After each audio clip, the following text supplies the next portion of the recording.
Audio Jungle. Pimpinan-pimpinan majelis ta'lim yang mudah-mudahan semuanya dicinta Allah, diberkahi Allah. Segenap ustadzah yang mudah-mudahan semuanya senantiasa dalam lindungan dan bimbingan Allah Subhanahu wa taala. Serta tentu saja semua yang hadir di majelis ini, baik yang datang dari tadi subuh, ada yang dari tadi malam, ada yang dari kemarin, yang dari luar kota. Kabarnya ada yang dari Samarinda, Balikpapan, Banjarmasin, Jakarta, Padang. Mudah-mudahan semuanya selalu dalam rahmat ridha Allah Subhanahu wa taala. Semua yang hadir di majelis ini, baik ibu-ibu, kakak-kakak, adik-adik, anak-anak, saya doakan semoga semuanya semakin dicintai Allah, dirahmati Allah, disayangi Rasulullah, dirindukan Rasulullah Muhammad sallallahu alaihi wa ala alihi wa sahbihi wasallam insyaallah. Amin ya rabbal alamin. Alhamdulillah Allah sampaikan juga saya ke tempat ini, masjidnya Allah Subhanahu wa taala, bait min buyutillah, rumahnya Allah. Mudah-mudahan kita udah disampaikan di rumah Allah di dunia, Allah sampaikan pula ke Baitullahil Haram di Mekkah, dan Allah sampaikan pula di tempat keridhoannya surga Allah di akhirat nanti insyaallah. Amin ya rabbal alamin. Saya diberi tema pada hari ini, hati yang selamat. Saya senang membahas hal-hal semacam ini karena bisa jadi seseorang di antaramu belum punya rumah. Bisa jadi seseorang di antaramu belum pernah punya kendaraan. Bisa jadi bahkan seorang di antaramu belum punya handphone. Tapi saya yakin semua yang hadir di sini pasti punya hati. Dan teman-teman, nilai kita di sisi Allah bukan pada seberapa banyak harta kita, bahkan bukan pada banyaknya ilmu kita, bahkan bukan pada banyaknya ibadah kita, melainkan seperti yang Allah Subhanahu wa taala sampaikan lewat lisan Nabi Allah Ibrahim alaihi salam, Rabbi la tukhzini yawma yub'atsun yawma la yanfa' mal wala banun illa man atallaha biqalbin salim.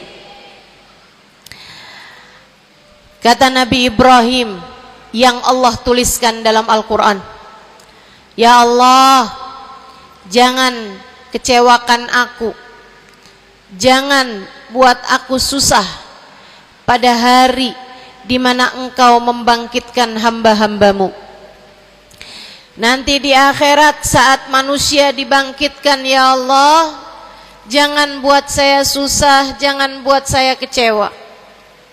Yauma la yanfa' mal wala banun, hari yang itu loh ya Allah, hari yang tidak bermanfaat orang bawa harta, hari yang tidak bermanfaat orang bawa anak. Yang bermanfaat hanyalah orang yang datang pada Allah biqalbin salim, dengan membawa hati yang selamat. Karenanya siapapun siapapun di antaramu yang akan menuju ke akhirat, semua dari kita menuju ke akhirat. Siapapun di antaramu yang kepengen di hari akhiratnya nanti menjadi orang yang tidak susah, menjadi orang yang tidak sedih, menjadi orang yang tidak kecewa, menjadi orang yang tidak ketakutan, menjadi orang yang berhasil. Siapa di antaramu yang kepengen di hari akhiratnya nanti berbahagia, bersukacita? Siapa yang kepengen di hari akhiratnya nanti bergembira? Pastikan saat-saat ini, saat hidupmu di dunia ini, pastikan kamu sedang menuju kepada keselamatan hati. Hatimu selamatkan. Hatimu selamatkan, teman-teman. Hatimu selamatkan.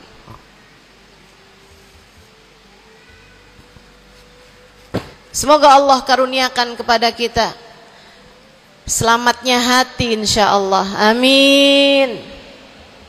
Semoga Allah menyelamatkan hati kita semua. Amin. Semoga Allah menyelamatkan hati kita semua. Amin. Nabi kita Muhammad menyebutkan dalam salah satu hadisnya,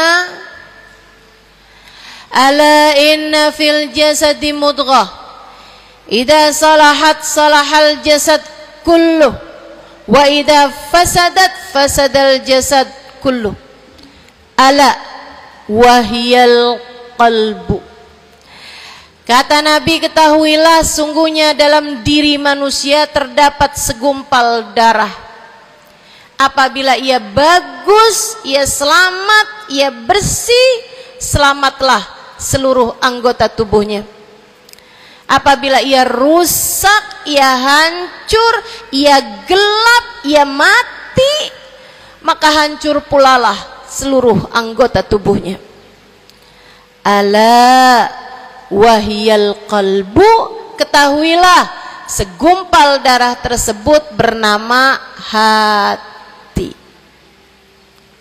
Maka bu, ka, de, na, ne, banyak nenek-nenek di sini. Saya sampaikan padamu pesan dari hati saya yang terdalam. Berhati-hatilah dengan hati. Yang hati-hati sama hati, apa yang ada di dalamnya? Coba silahkan kamu pikirkan nih, kondisi hati saya nih kayak apa. Kita kalau badan lebih gampang ngerasainnya. Saya kalau ditanya, Ustazah lagi sakit? Iya. Sakit apanya Ustazah? Kaki. Saya bisa jawab. Tapi kalau kamu ditanya misalnya, gimana kabar hati kamu?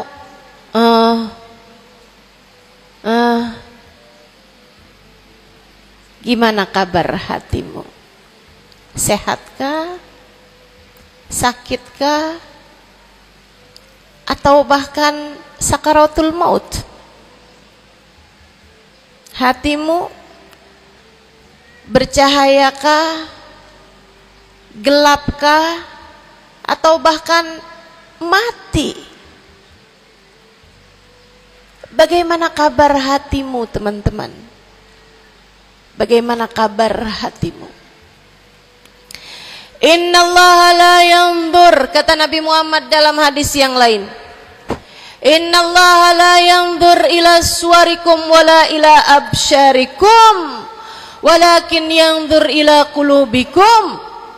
Sesungguhnya Allah tidak melihat kepada badan kalian, Allah tidak melihat kepada warna kulit kalian, Allah nggak peduli hidung kamu mancung ataukah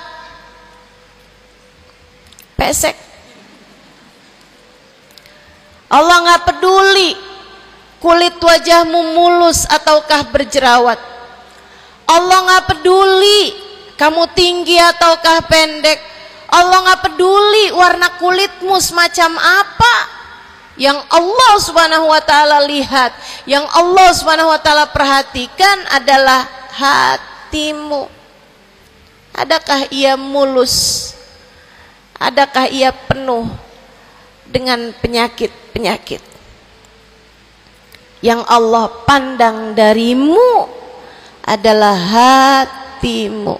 Nih, sekarang saat kamu duduk sama rata di tempat ini teman-teman, meskipun ada yang lebih tinggi, ada yang lebih rendah, tapi kita duduk nih sama-sama di tempat ini nih.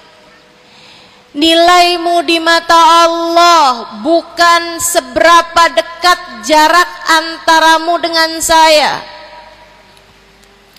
Nilaimu di mata Allah bahkan bukan bergantung dari jam berapa kamu datang. Ketika kamu sama rata duduk di tempat ini, yang Allah pandang darimu adalah hatimu sedang berada di manakah saat ini. Yang duduk di tempat ini sembari mikirin ntar pulang enaknya makan apa ya.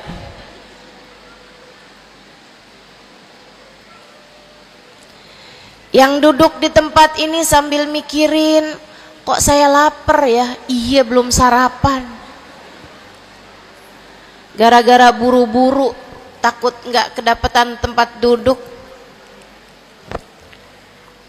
Gara-gara buru-buru kepengen bisa lihat mukanya Ustazah Halimah yang viral.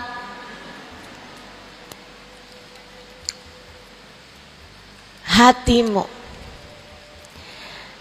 Allah melihat darimu, nilaimu di hadapan Allah. Nilaimu di hadapan Allah saat ini bukan bergantung dari seberapa awal kamu datang, bukan bergantung pada hal-hal yang lainnya, akan tetapi yang Allah lihat darimu adalah hatimu.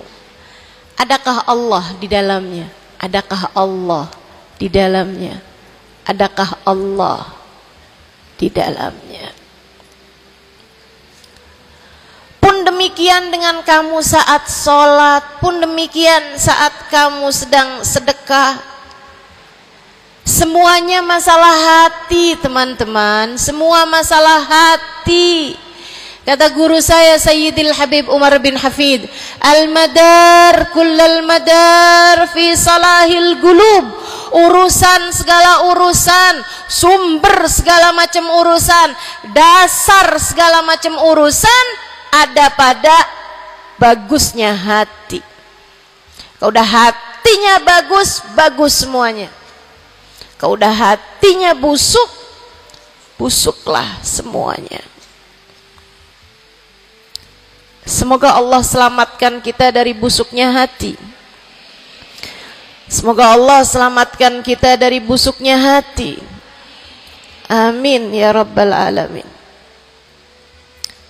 Dunia akhirat, masalah semuanya ada pada hati. Karenanya yuk kita bahas gimana sih caranya nyelamatin hati. Yang pertama, kalau kamu pengen tahu caranya nyelamatin hatimu, yang pertama,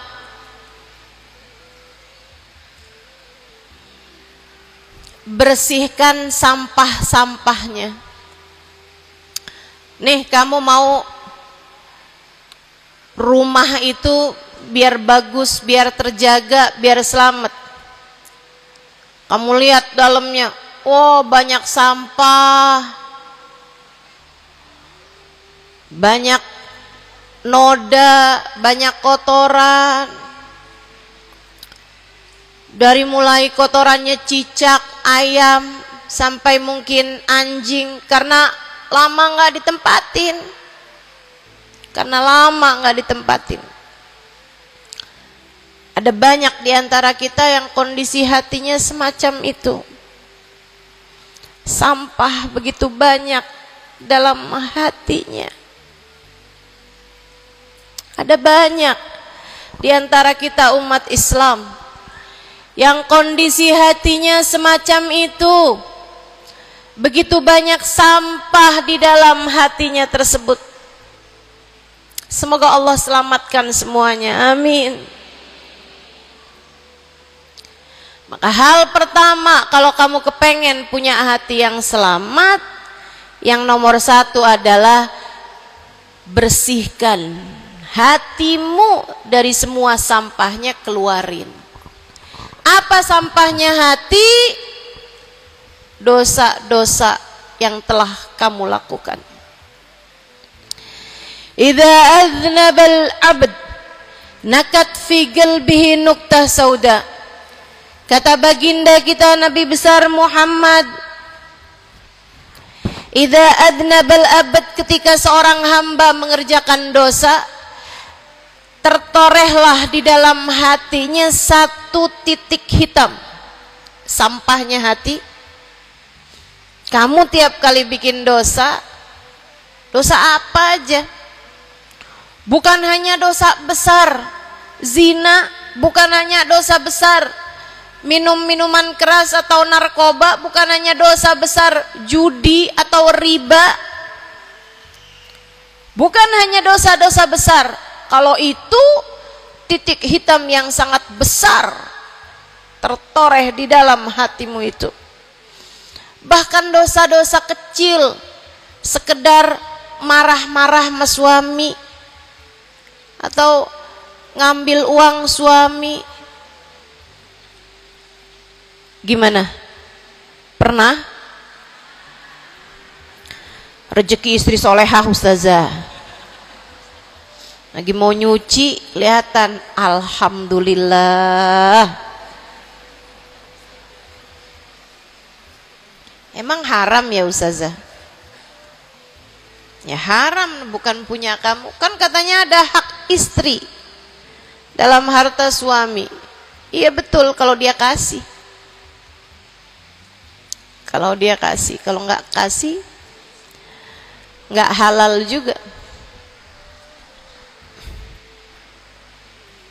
Bahkan dosa-dosa kecil seperti melihat tetangga terus kamu bilang, ya ampun cakep banget ya, nyesel saya nggak kawin sama dia.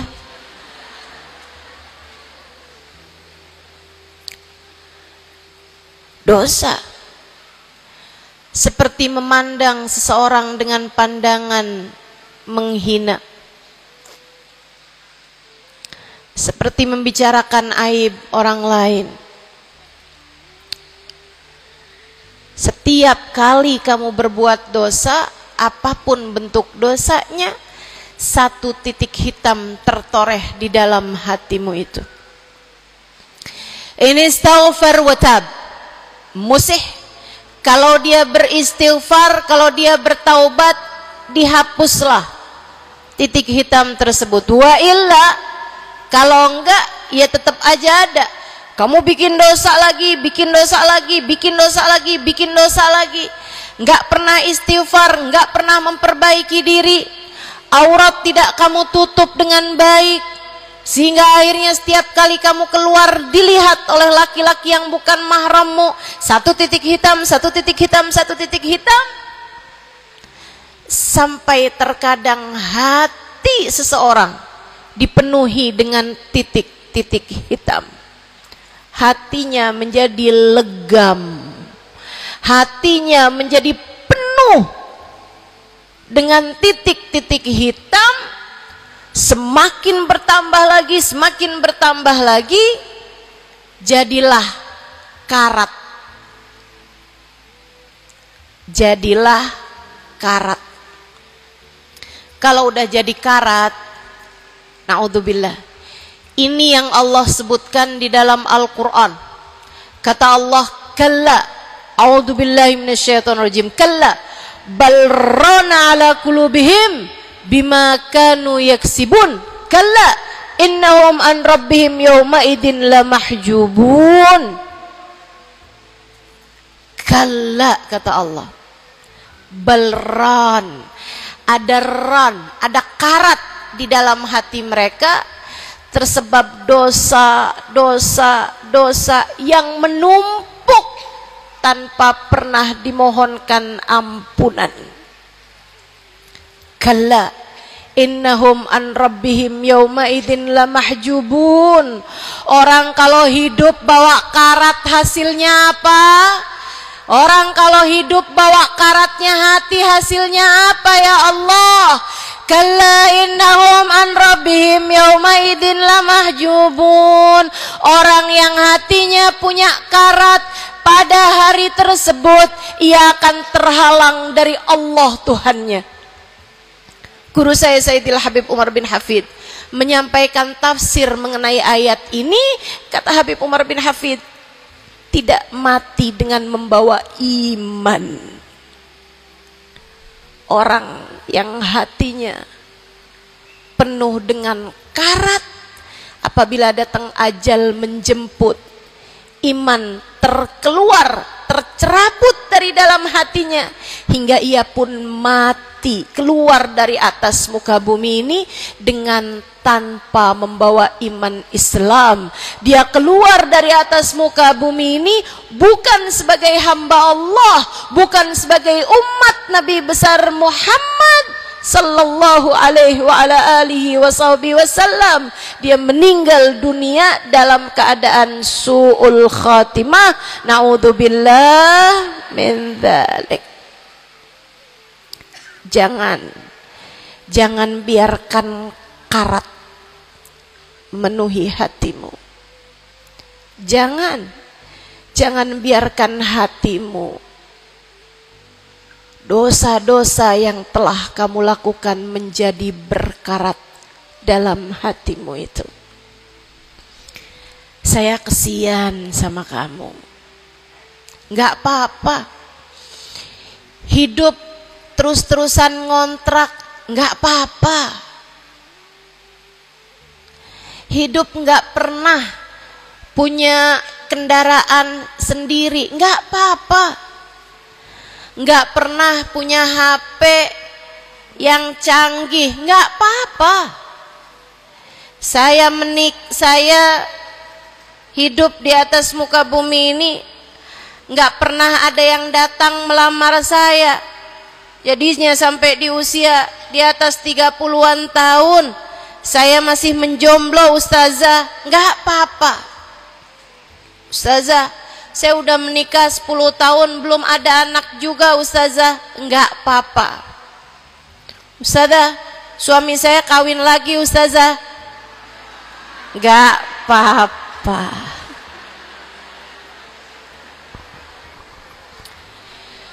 Hidup di dunia ini, apapun yang terjadi, semuanya hanyalah sementara.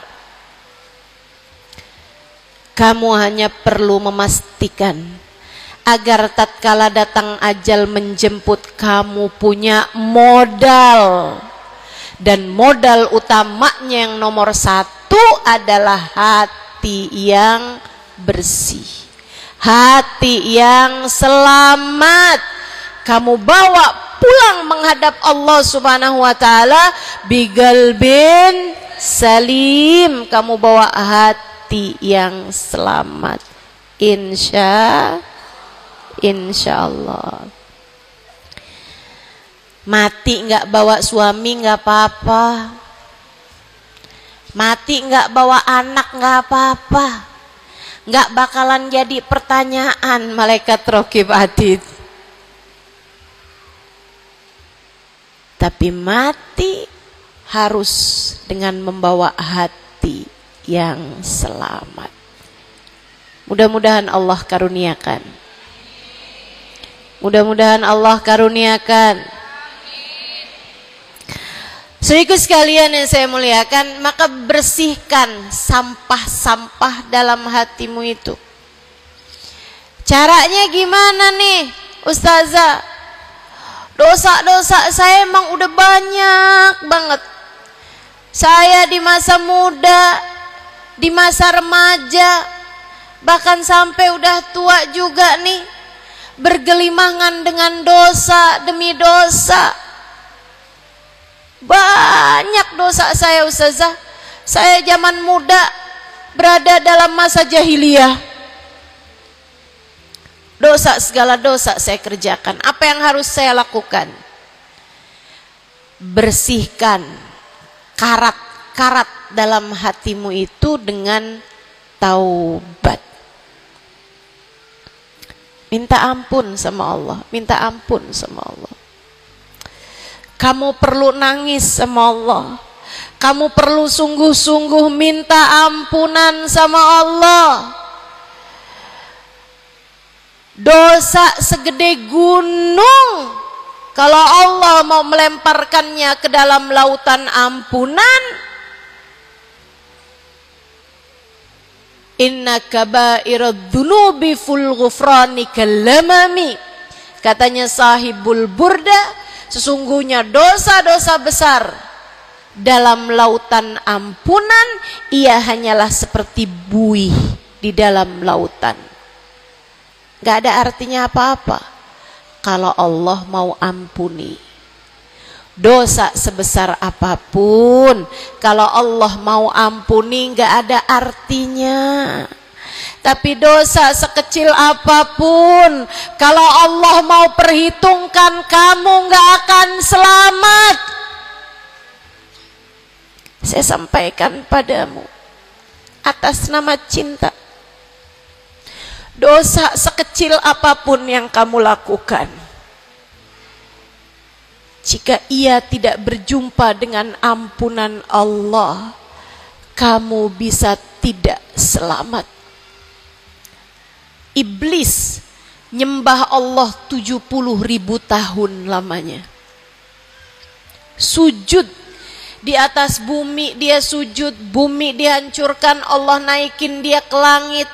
Di atas langit dia sujud, ganti-ganti posisi sujudnya. Karenanya Imam Ghazali dalam kitabnya Minhajil Abidin mengatakan, ma min buq'ah minal ard was sama, tidak ada satu jengkal tanah baik di bumi ataupun di langit illa waqad sajad iblis fihi sajdah. Iblis udah pernah sujud di sana, di semua tempat di bumi maupun di langit. Paling banyak ibadahnya ternyata bukan seorang wali. Paling banyak ibadahnya ternyata bukan seorang nabi. Kalau hitung-hitungan panjang-panjangan ibadah, ibadahnya iblis lebih panjang daripada siapapun dari makhluknya Allah Subhanahu wa ta'ala yang pernah tinggal di bumi ini. Akan tetapi dia nggak nurut. Iblis ibadah 70.000 tahun, nggak nurut sekali doang, sekali aja. Wa idh qulna lil malaikati isjudu li Adam fasajadu illa iblis. Ketika kami memerintahkan seluruh makhluk yang ada di langit, seluruh malaikat kami perintahkan, wahai malaikat-malaikatku, sujudlah kalian kepada Adam. Fasajadu, mereka semuanya sujud, illa iblis, kecuali iblis doang, tantang petenteng gak mau sujud. Allah tanya, ma manaka antas judali Adam id amartuk. Iblis, apa yang bikin kamu gak mau sujud kepada Adam, padahal aku yang telah memerintahkanmu? Bukankah kamu selama ini sujud di bumi, di langit untuk menyembahku? Sekarang aku perintahkan padamu untuk sujud, kenapa kamu gak mau sujud padanya? Iblis gak bilang, ya Allah, kan perintahnya tadi malaikat, saya kan bukan malaikat ya Allah. Gak gitu. Gak gitu. Saudariku sekalian yang saya muliakan, bahkan iblis nggak bilang, males ya Allah saya sujud, lagi bisulan misal. Enggak gitu juga. Maka orang yang meninggalkan taat karena malas, karena bodoh misalnya, itu lebih dimaklumi teman-teman daripada yang kayak iblis ini nih. Ketika ditanya apa yang membuatmu gak mau sujud wahai iblis kepada Adam, iblis dengan pongahnya, dengan sombongnya mengatakan, ana khairun minhu, saya lebih baik daripada Adam. Khalaqtani min nar wa khalaqtahu min tin, saya berasal dari api sementara Adam berasal dari tanah. Tanah diinjak-injak ya Allah, sementara api begitu hebatnya. Fahbit minha fa innaka rajim. Kata Allah, bagaimana dengan kita yang taat sama dosa sama-sama banyak? Gimana dengan kita yang mungkin dosa kita lebih banyak daripada taat kita? Kayak katanya Habib Ali Habsyi, kadang ada orang Islam, malaikat rokib yang nyatet pahala nganggur berbulan-bulan, sementara malaikat atid yang nyatetin dosa sibuk bener. Gimana dengan kita? Iblis hanya satu saja melanggar aturan Allah. Allah kemudian mewahyukan padanya, keluar kamu wahai iblis dari surgaku, sesungguhnya kamu terkutuk. Kamu, kalau Allah mau memperhitungkan satu saja dosa kamu, kamu gak akan selamat. Saya sampaikan padamu, iya kamu, semua yang dengerin saya, kalau Allah mau memperhitungkan satu saja dosamu, kamu gak akan selamat. Kamu tidak akan selamat. Tapi kan saya anaknya Fulan bin Fulan. Tapi kan saya keturunannya Fulan bin Fulan. Tapi kan saya istrinya Fulan bin Fulan.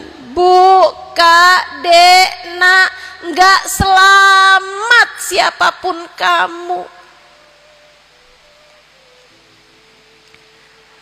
Anaknya Nabi Nuh, nabinya Allah tenggelam. Pamannya Nabi Muhammad, paman baginda kita Nabi besar Muhammad, Abu Lahab, Allah tuliskan kehancurannya, kecelakaannya, kebinasaannya di dalam Al-Quran. Mau siapa yang kamu andalkan? Tapi kan saya udah banyak bikin taat, saya tiap malam bangun tahajud. Kamu nggak nyampe seujung kukunya ibadah iblis 70.000 tahun. 70.000 tahun sujud pada Allah Subhanahu wa taala di tiap jengkal tanah. Nih tanah yang sekarang kita jejak ini pernah dibikin sujud sama iblis waktu iblis tinggal di atas muka bumi ini. Tapi semuanya nggak manfaat. Kalau Allah mau memperhitungkan satu saja dosa hambanya, ia tidak akan selamat. Sebab Allah hanya mau menerima hati yang tidak ada sampah di dalamnya. Sebab hanya berkenan menerima hati yang tidak ada noda-noda di dalamnya. Sampah hatimu bersihkan, dosa-dosamu taubati, mintalah ampun kepada Allah, mintalah ampun kepada Allah. Bangunlah di waktu malam, mandilah dengan mandi taubat. Saat-saat mandimu kamu bilang dalam hatimu, ya Allah, sebagaimana air membersihkanku dari segala kotoran-kotoran di badanku. Ya Allah, bersihkanlah dosa-dosaku dengan hujan ampunanmu. Kemudian sholatlah 2 rakaat, 4 rakaat, sholat taubat. Kemudian sesudahnya mulailah kamu ingat dosa-dosamu. Mulailah kamu ingat dosa-dosamu.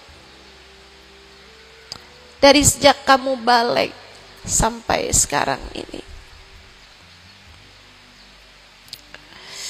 Betapa ia telah menggunung, betapa ia telah melumuri dirimu itu, betapa ia telah menjadikan dirimu kotor. Kemudian ingatlah nikmat yang telah Allah SWT berikan, bahwa bersama dengan banyaknya dosa-dosamu, ia tak henti-henti memberikan kepadamu kenikmatan demi kenikmatan. Bahwa meski matamu berulang-ulang kau pandang yang haram dengannya, Allah masih membiarkan matamu dapat melihat. Betapa meskipun telingamu berulang-ulang kamu pakai untuk mendengarkan aib-aib orang, nyatanya sampai sekarang telingamu masih dapat mendengar. Betapa lisanmu, berapa banyak hati tersakiti dari lisanmu itu. Mertuamu kamu sakiti, suamimu kamu sakiti, anakmu bahkan kamu sakiti. Bodoh banget sih jadi anak. Astagfirullah, astagfirullah. Kamu kok bandel banget sih, mama nyesel punya anak kayak kamu. Astagfirullah.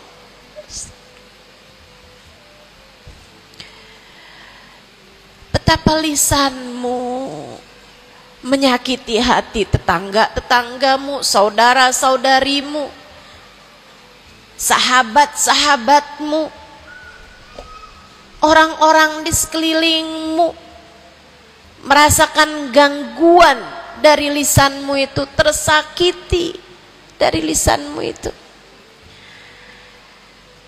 Tapi meskipun entah sudah berapa banyak dosa tercatat dari lisanmu, Allah masih tetap membiarkan lisanmu dapat berbicara sampai saat ini. Nikmat tak henti-henti Allah berikan kepadamu, bukan? Betapa durhakanya diri kita, namun betapa penuh rahmatnya Allah kepada kita. Betapa berlumurannya kita dengan dosa-dosa, namun betapa Allah bersama dengan segala dosa-dosa yang kita lakukan tak henti-hentinya membanjiri kita dengan kenikmatan. Wa in ta'uddu ni'matallahi la tuhsuha. Kalau kamu mau hitung nikmatnya Allah, kamu tak akan pernah mampu menghitungnya. Sesudah kamu ingat-ingat dosamu, kamu ingat nikmat Allah kepadamu,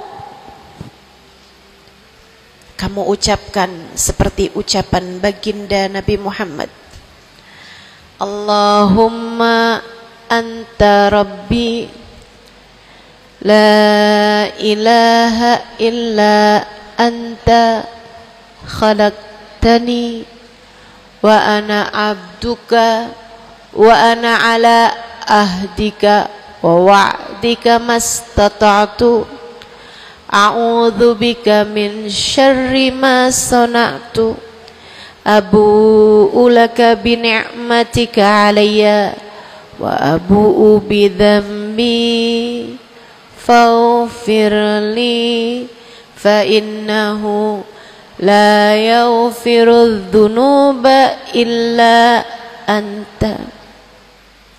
Ya Allah, Engkau adalah Tuhanku, tak ada Tuhan kecuali Engkau. Aku adalah hamba-Mu yang Kau perintahkan buat taat, yang Kau perintahkan untuk menepati janji semampuku. Ya Allah, aku berlindung dari buruknya perbuatan yang telah aku lakukan. Begitu buruk, begitu jelek dosa yang telah aku perbuat padamu ya Allah. Abu'u laka bi ni'matika alayya. Ya Allah, Engkau selalu datang padaku dengan berbagai macam kenikmatan-kenikmatan. Wa abu'u bidzambi, sementara aku selalu datang padamu dengan dosa demi dosa. Faghfirli, ampunilah aku ya Allah.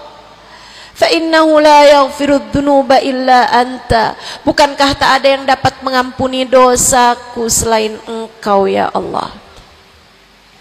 Minta ampun sama Allah, minta ampun sama Allah. Yang serius, menangislah di hadapannya, menangislah di hadapannya dalam keheningan malam saat tiada sesiapapun yang melihatmu. Jauhkan dulu apapun yang dapat membuatmu kehilangan konsentrasi. Jangan lagi khusyuk-khusyuk begitu tiba-tiba kedengaran suara Shopee.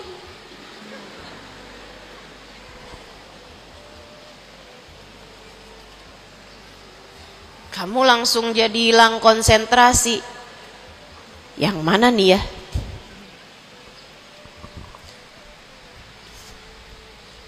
Bismillah. Kalau kamu pengen punya hati yang selamat, nomor 1 adalah taubat. Taubatan nasuha. Taubat yang sungguh-sungguh. Nyesel telah berbuat dosa, meninggalkan dosa-dosa tersebut, berjanji untuk tidak mengulanginya lagi.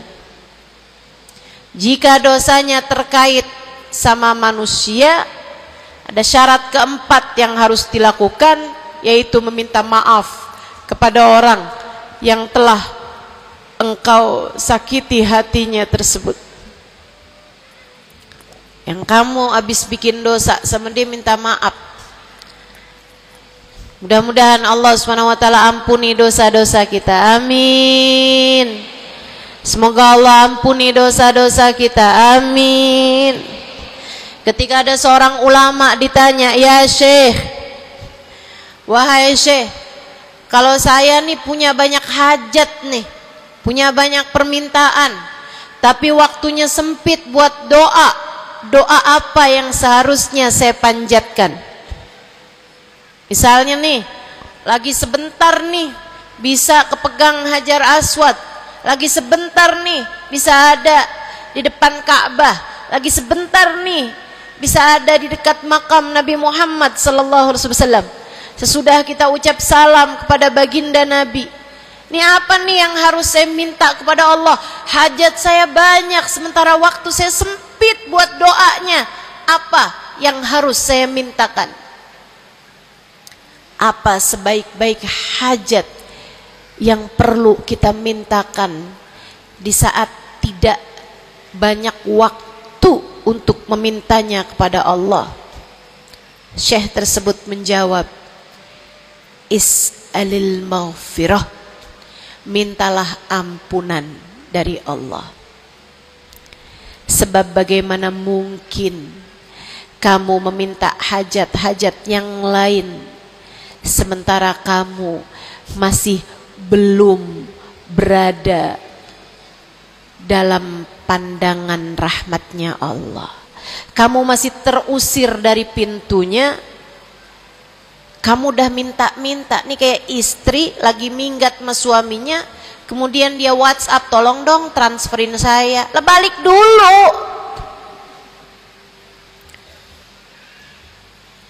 Baru minta.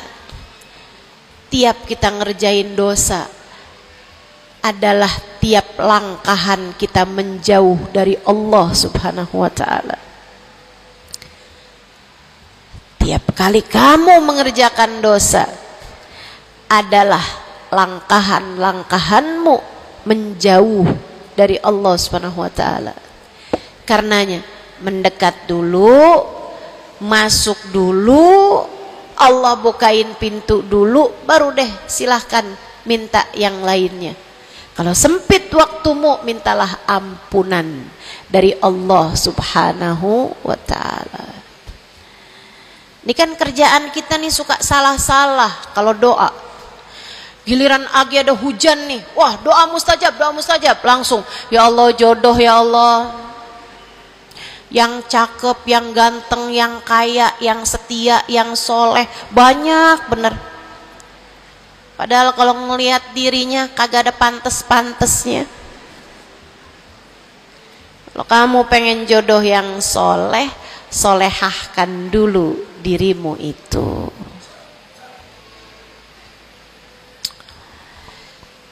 Begitu datang hujan, ya Allah duit yang banyak, ya Allah duit yang banyak, ya Allah. Mintalah dulu ampunan. Sebab kamu mati nggak bawa jodoh nggak apa-apa, kamu mati nggak bawa duit nggak apa-apa, tapi kita mati harus bawa ampunan Allah Subhanahu wa ta'ala. Sebab dosa akan mengotori ruang hati kita. Maka syarat utama hati yang bersih adalah keluarkan sampah darinya dengan cara taubat. Mohonlah ampun pada Allah secara serius. Cukup sekali ustazah? Enggak cukup, lo dosanya banyak. Tiap habis sholat minta ampun, tiap ada kesempatan buat doa minta ampun, tiap lagi datang hujan minta ampun, tiap lagi ziarah ke makam Nabi, ke makam wali minta ampun sama Allah. Tiap lagi datang orang soleh, katanya doa sambil memandang wajah orang soleh mustajab. Apa yang mesti kita minta? Minta ampunan dari Allah Subhanahu wa ta'ala. Minta ampunan dari Allah Subhanahu wa ta'ala. Itu satu syarat mutlak utama. Pengen hatimu selamat, keluarkan sampah-sampahnya. Habis keluarin sampah-sampahnya, nah sekarang udah bersih. Ternyata ada penyakit-penyakitnya.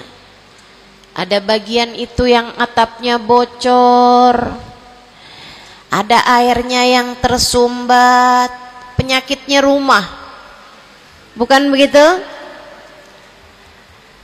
Saudaraku sekalian yang saya muliakan, kamu kepengen hatimu jadi hati yang selamat, sembuhkan hatimu dari berbagai macam penyakit-penyakitnya. Apa aja sih penyakit-penyakitnya hati? Banyak. Imam Ghazali menyebutkannya dalam kitab Ihya Ulumuddin, sampai jadi satu kitab yang tebal membahas mengenai hal-hal yang buruk yang ada dalam hati manusia. Pembahasan panjang, nggak akan keburu waktunya buat bahas panjang itu. Tapi saya bilang, Bu, kayak rumah. Saya pernah beli rumah,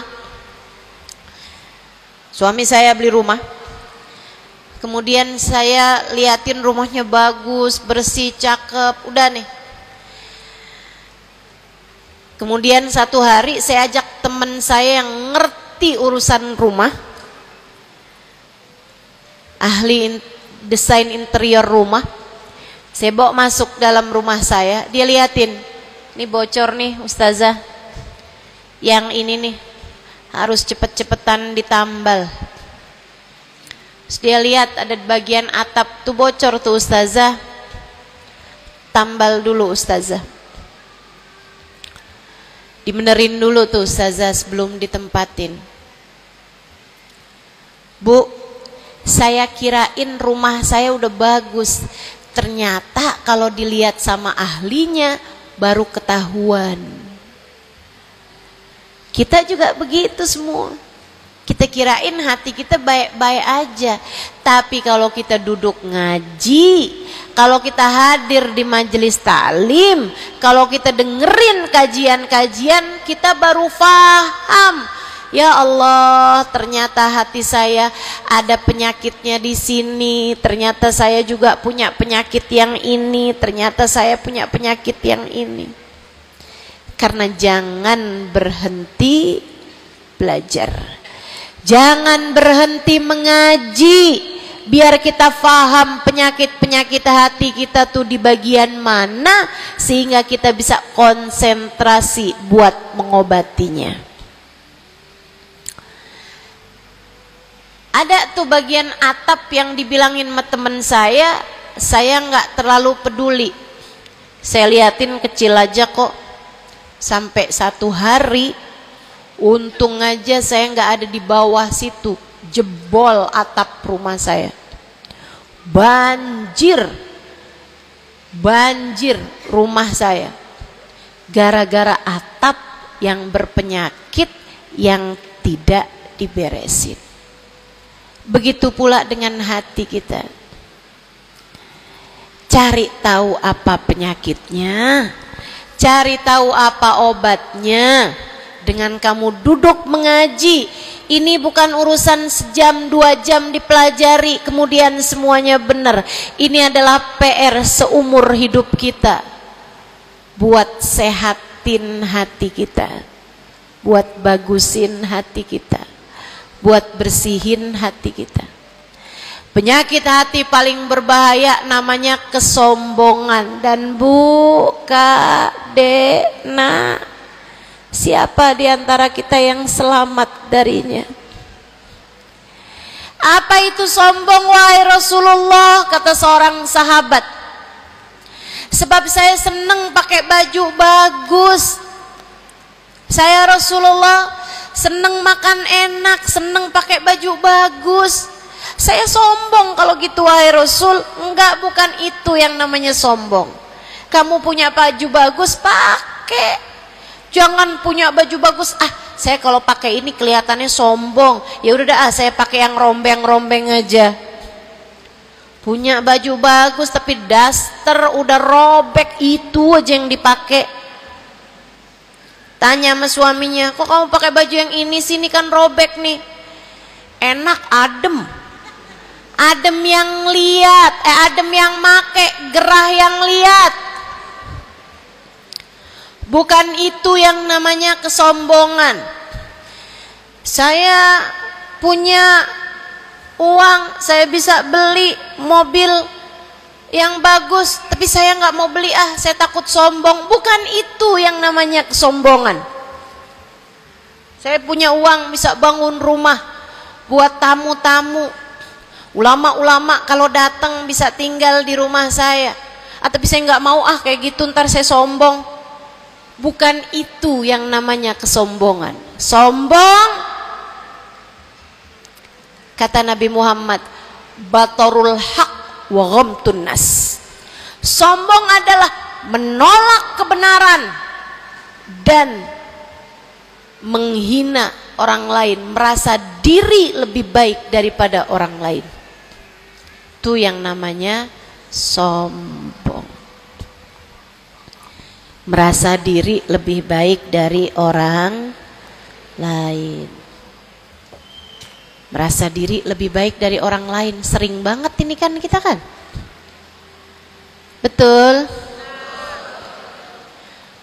Dulu-dulu belum pakai jilbab.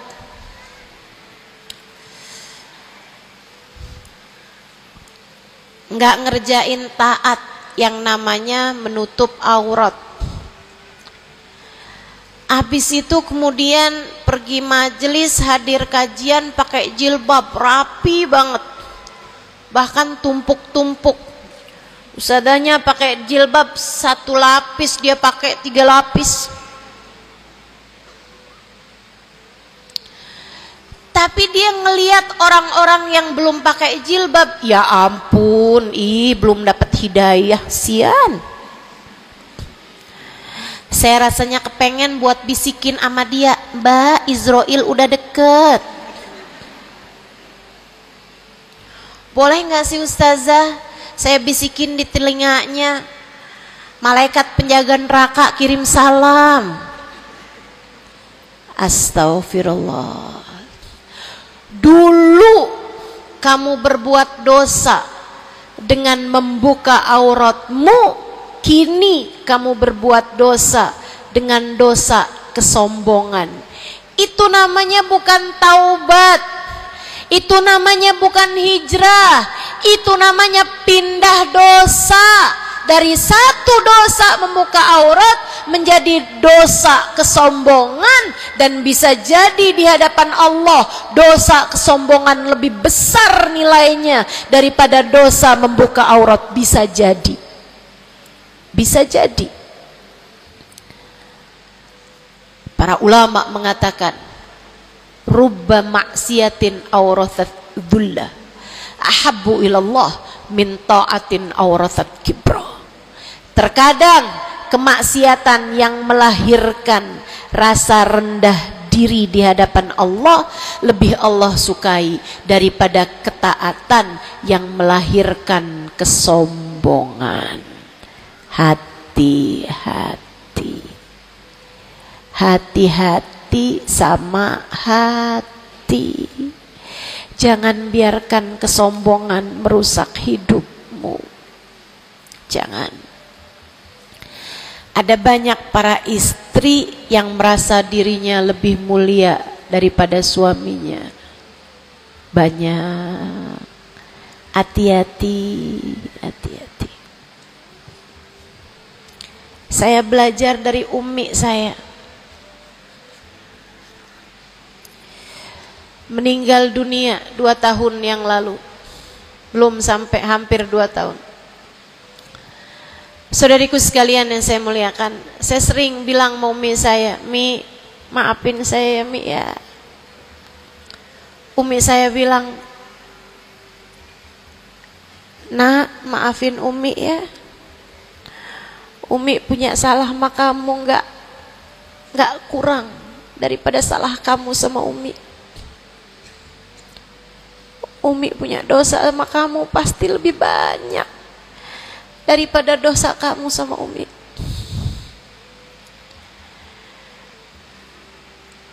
Itu rasa yang jarang dimiliki para ibu.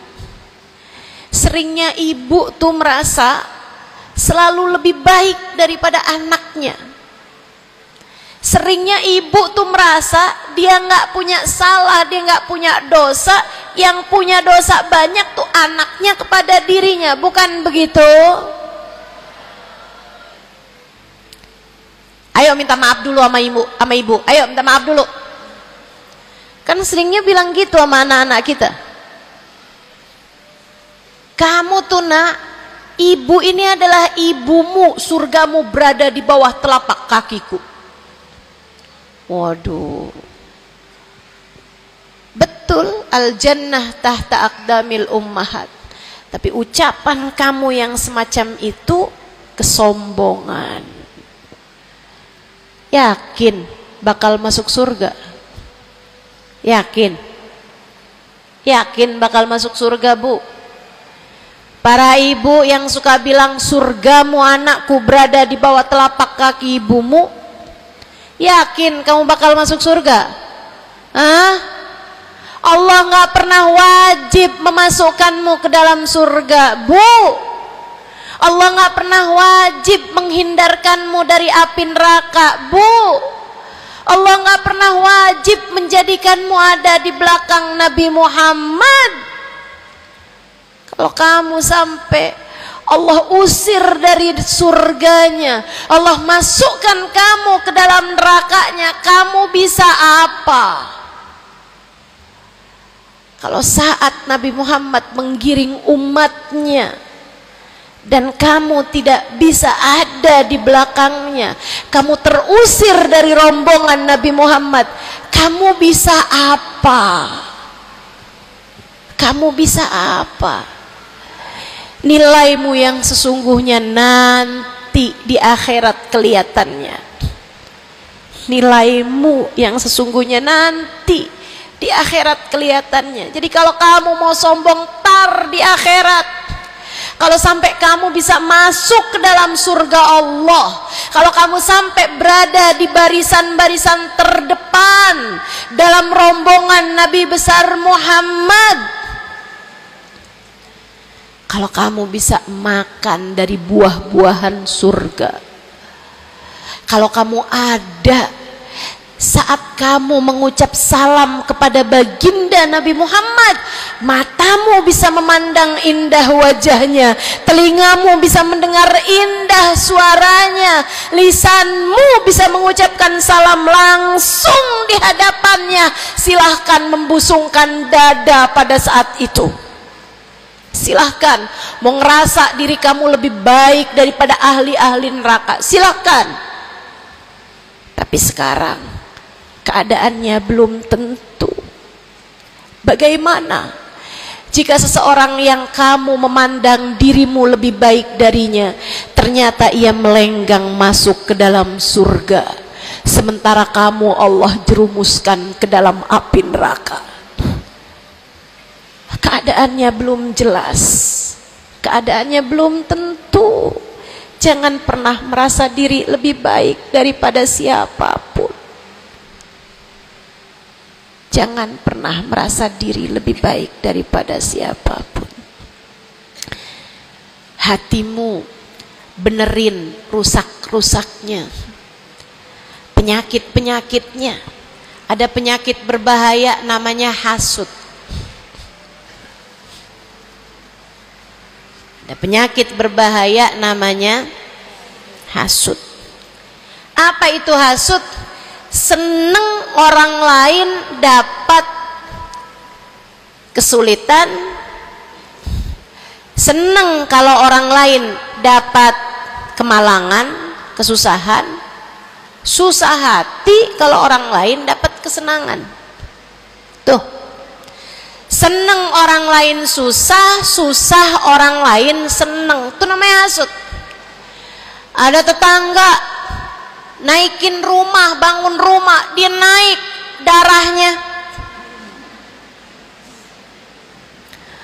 Ada orang tetangganya yang sebelah kiri beli mobil, dia pun diangkut pakai mobil ambulan.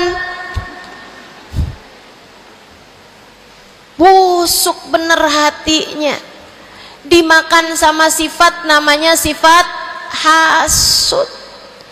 Nggak seneng lihat orang lain seneng. Kalau orang lain dapat kesusahan, seneng bener. Si ibu itu kemarin habis tabrakan, pantas aja dia tabrakan. Kamu tahu kan, si ibu yang itu tuh suka ngerebut laki orang, ngerebut suami orang. Jelek teman-teman, jelek. Tapi kamu ngomongin orang juga perbuatan yang jelek, sama jeleknya. Yuk belajar buat jangan punya sifat hasud.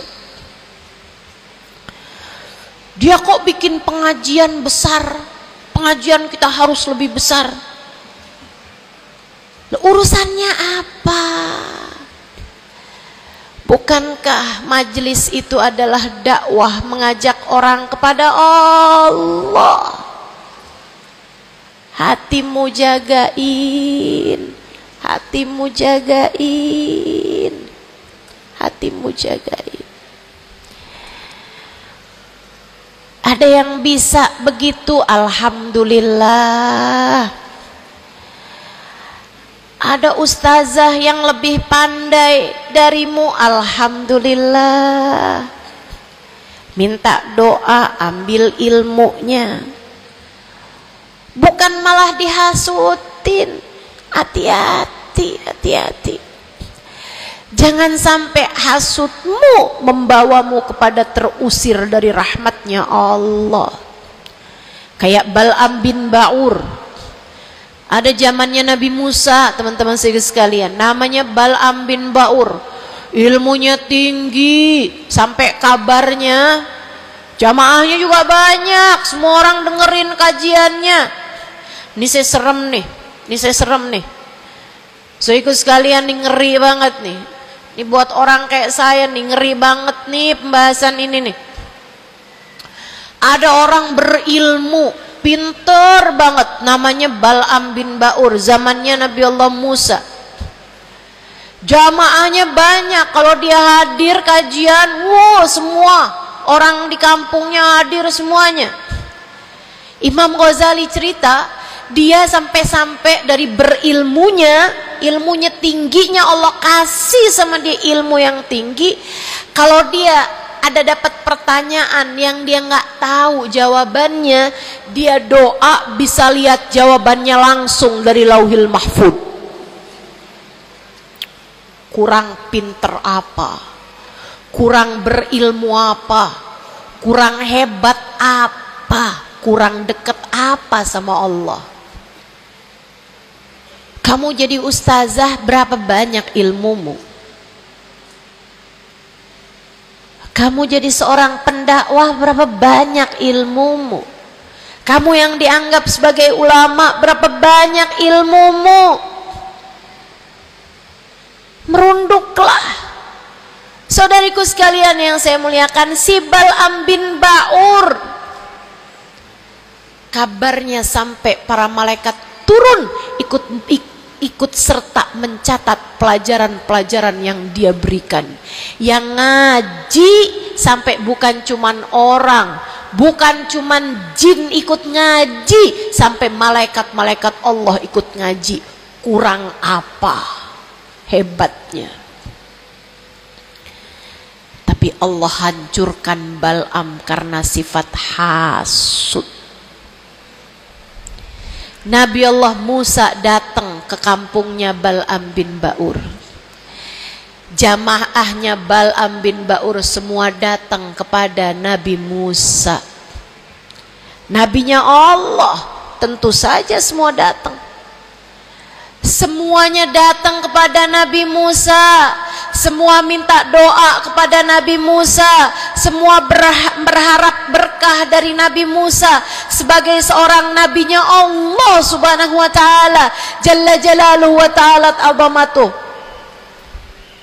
Yang biasa hadir di majelisnya Bal'am kepengen istiqomah, kepengen rutinannya nggak terganggu, jadi dia tetap bikin rutinan walaupun ada Nabi Allah Musa alaihissalam.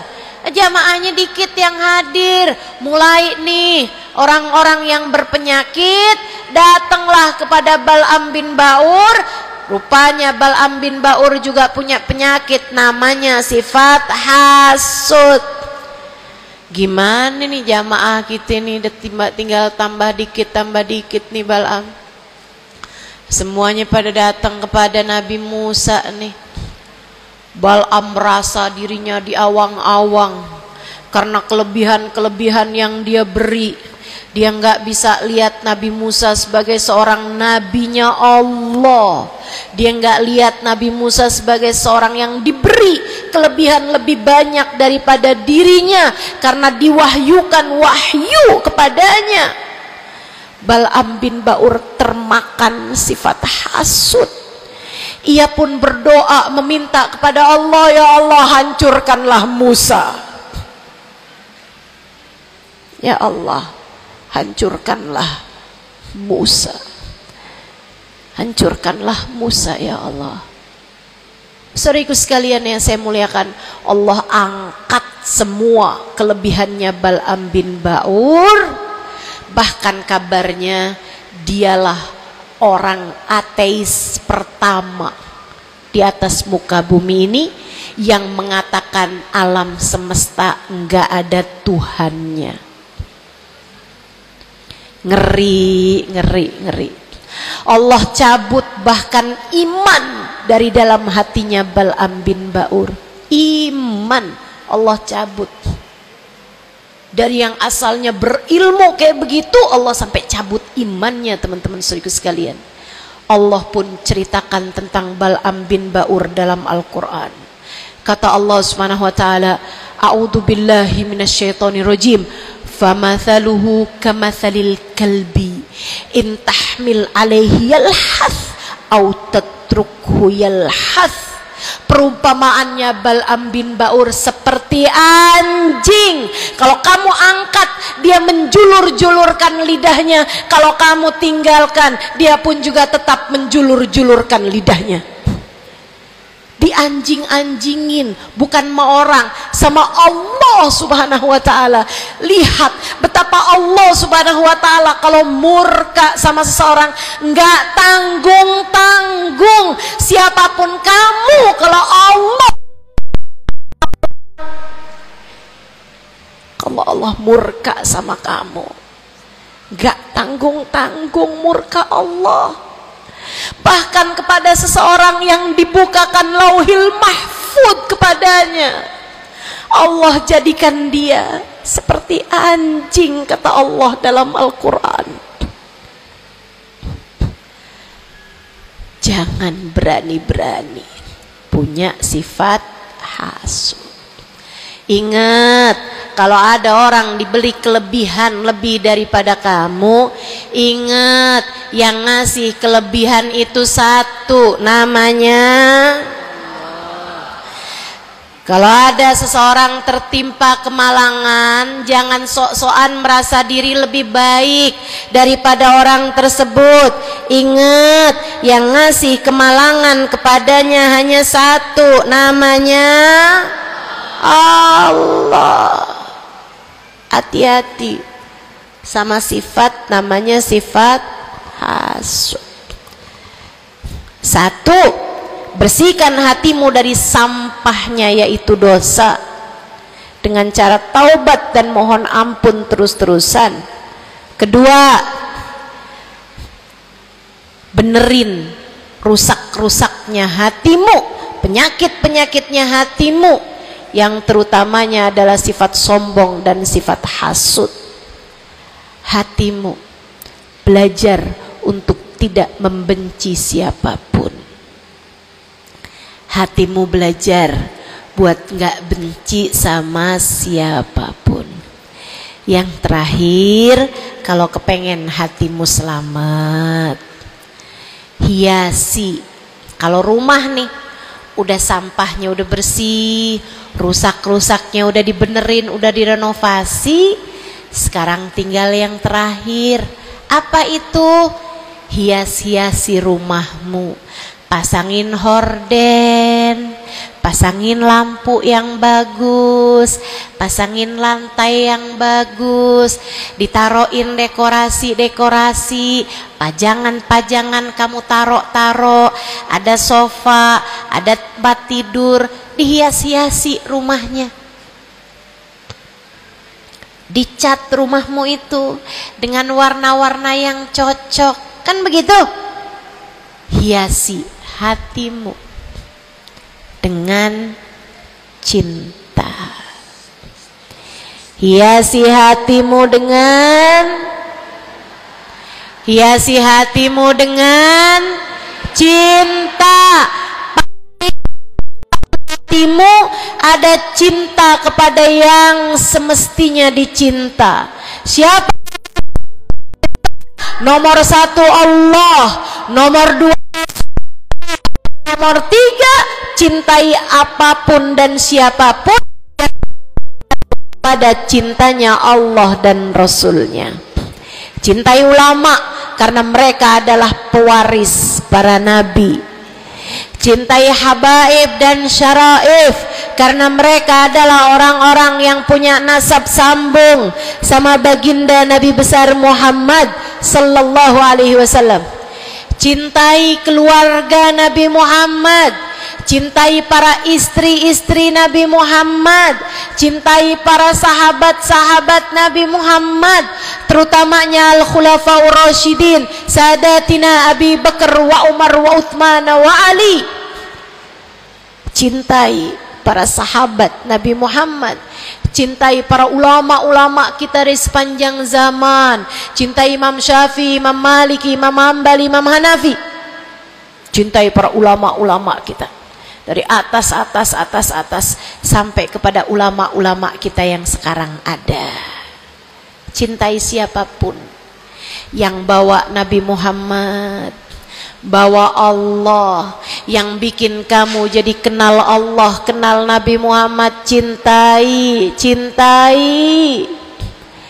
Pada cinta mereka terdapat cintanya Allah. Cintai anak-anak yatim sebab mereka dicintai sama Nabi Muhammad.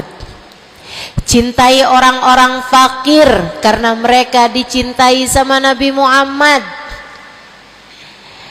Cintai suamimu sebab kalau kamu cintai suamimu ya, bukan suami orang. Punya suami nggak dicintai, suami orang dia cintai. Astagfirullah.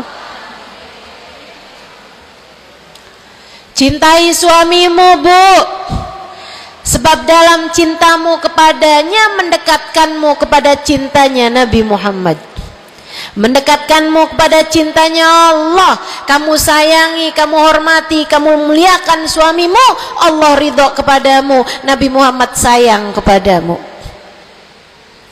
Cintai orang tuamu sebab Allah memesankan kepada kita untuk cinta kepada orang tua kita. Cintai anak-anakmu sebab mereka umatnya Nabi Muhammad. Mereka umatnya Nabi Muhammad. Nabi Muhammad sangat sayang sama umatnya yang masih kecil-kecil. Nabi Muhammad sangat sayang sama umatnya yang masih belia, masih remaja. Mereka disayangi sama Nabi Muhammad, maka kamu pun harus sayang sama mereka. Yang tua-tua diantaramu sayangin, yang muda-muda diantaramu sayangi. Kata Nabi Muhammad, laisa minna man lam yuqir kabirona walam yarham saghirona. Tidak termasuk diantara umat Islam yang enggak hormat sama yang tua, yang enggak sayang sama yang muda. Cintai semuanya. Terakhir, cintai dirimu sebab kamu umat Nabi Muhammad. Cintai dirimu sebab kamu hambanya Allah. Jangan merasa diri nggak berharga. Dirimu berharga, dirimu layak masuk surga kalau kamu taat sama Allah. Jangan menganggap diri nggak ada artinya. Jangan. Kamu berarti sebab ada kalimat paling tinggi di dalam hatimu, bunyinya kalimat La ilaha illallah Muhammad Rasulullah. Kamu berharga, saudariku sekalian. Kamu berharga. Jangan mau menghinakan dirimu dengan kemaksiatan. Jangan mau menghinakan dirimu dengan merebut suami orang. Jangan mau menghinakan dirimu dengan berharap uang, kemudian kamu meminta-minta kepada orang, kamu mengemis-ngemis kepada orang. Kamu umat Nabi Muhammad, kamu hamba Allah Subhanahu wa ta'ala. Kalimat indah ada di dalam hatimu. Jangan hinakan dirimu itu. Mari terhormat, jalanin sholat, jangan pernah tinggal.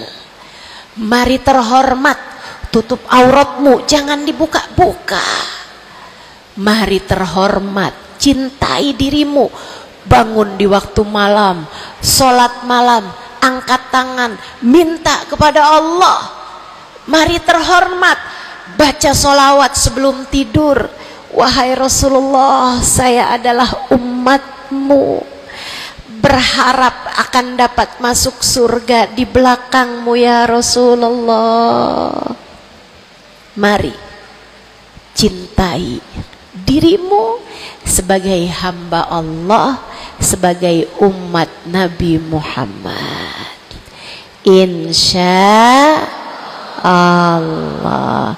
3 hal itu jika kamu lakukan, bersihkan hati dari dosa-dosa, sembuhkan penyakitnya hati yang ada dalam dirimu, kemudian yang terakhirnya, hiasi hatimu dengan cinta dan kasih sayang kepada siapapun yang ada di atas muka bumi ini.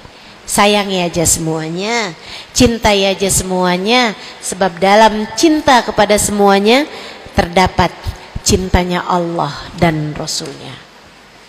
Saya sakit, tapi saya tetap datang ke Pontianak karena saya sayang, karena saya cinta sama orang-orang Pontianak. Bukan karena Pontianaknya, tapi karena yang berkumpul di sini adalah umatnya Nabi Muhammad. Saya berharap dengan saya datang padamu, umatnya Nabi Muhammad, semoga Nabi kalian berkenan memandang saya dengan kasih sayangnya. Saya datang ke sini walaupun sakit, karena saya tahu kalian semua hambanya Allah. Ada keberkahan dalam diri kalian yang saya berharap mendapatkan itu. Saya berharap dengan saya datang padamu, Allah Tuhanmu berkenan merahmati saya sebagai hambanya. Yuk sayangi semuanya, yuk cintai semuanya. Rabbana zalamna anfusana wa illam taghfir lana wa tarhamna lanakunanna minal khasirin. Rabbana atina fid dunya hasanah fil akhirati hasanah wa qina adzabannar. Bifadli subhana rabbika rabbil izzati amma yasifun, wassalamun alal mursalin, walhamdulillahi rabbil alamin. Kita baca surah